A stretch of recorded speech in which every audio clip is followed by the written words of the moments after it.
Aujourd'hui chez Projet Écolo, on vous explique ce qu'est la reproduction asexuée des plantes, quelles sont ses caractéristiques et les différents types qui existent.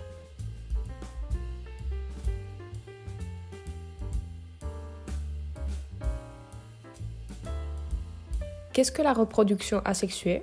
La reproduction asexuée ou végétative qui se produit chez certains animaux, plantes et autres organismes consiste à détacher une cellule ou des parties du corps d'un individu déjà développé qui, par le biais du processus mitotique, est capable de donner naissance à un autre organisme génétiquement identique. Si vous souhaitez connaître les autres types de reproduction chez les plantes, ne manquez pas cette vidéo. Caractéristiques de la reproduction asexuée. Voyons quelles sont les principales caractéristiques de la reproduction asexuée. Dans la reproduction asexuée, il n'y a qu'un seul géniteur. Les cellules qui interviennent dans la reproduction asexuée sont des cellules somatiques, non sexuelles, qui se reproduisent par le biais de mitose en contraposition à la méiose qui caractérise la reproduction sexuelle des gamètes. L'information génétique des nouveaux organismes générés par la reproduction asexuée est identique à celle du géniteur. Il n'y a pas d'échange d'informations génétiques durant la reproduction asexuée, ce qui fait que la variabilité des nouveaux organismes est uniquement due aux possibles mutations.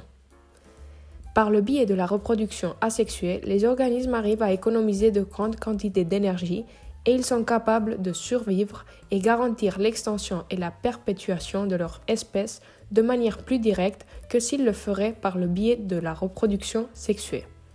Enfin, cette multiplication peut avoir lieu à travers diverses structures ou méthodes de reproduction.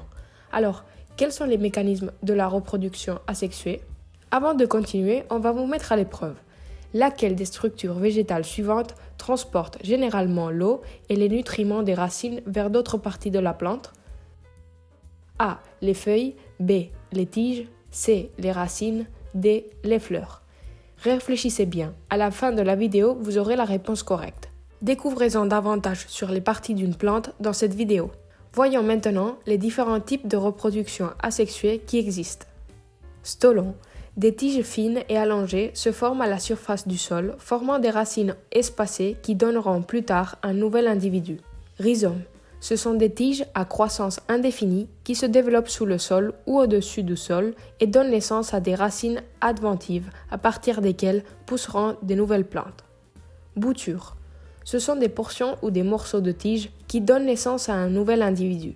Pour cela, les boutures doivent être enfouies sous terre et peuvent être traitées avec des hormones. Greffe. Les greffes consistent à insérer un bourgeon dans une fente pratiquée dans la tige d'une plante possédant des racines. C'est quelque chose de très typique chez les arbres fruitiers. Feuilles et racines. Chez certaines espèces, les feuilles peuvent servir à la reproduction végétative. Dans ce type de reproduction végétale asexuée, les feuilles se développent en restant attachées aux autres feuilles, jusqu'à ce qu'elles deviennent suffisamment grandes pour se séparer. Elles tombent ensuite au sol où elles s'enracinent. Cela arrive aussi avec des morceaux de racines. Sporulation. L'organisme forme des spores, qui sont petites et facilement dispersées, et lorsqu'il trouve des conditions favorables, il donne naissance à un nouvel individu. La sporulation est typique des fougères et des mousses. Propagule. Il s'agit de petits bourgeons provenant du taille et ayant la capacité de se propager, typiques des bryophytes et des fougères. Parthénogenèse et apomycie. L'individu parvient à donner naissance à des graines sans fécondation de l'ovule. Gémination. Il s'agit d'un type de division inégale dans lequel des bourgeons, des bosses ou des protubérances se forment sur la plante mère. Ceux-ci, en grandissant et en se développant, peuvent se séparer de la plante mère et devenir de nouveaux individus identiques. En obtenant des plantes génétiquement identiques, il est possible de générer de nouvelles plantes adaptées à des environnements particuliers et il s'agit d'un mécanisme rapide et efficace. Ce type de reproduction est donc idéal pour les environnements qui ne se prêtent pas à la reproduction par graines. Et pour en revenir à la question qu'on vous a posée précédemment, vous y avez déjà réfléchi? La réponse correcte est la B, les tiges. Si vous souhaitez continuer à vous renseigner sur les curiosités de la nature, ne manquez pas la playlist comme vous laisse ici. Dites-nous, saviez-vous qu'il existait tant de types de reproduction asexuée? À bientôt les écolos!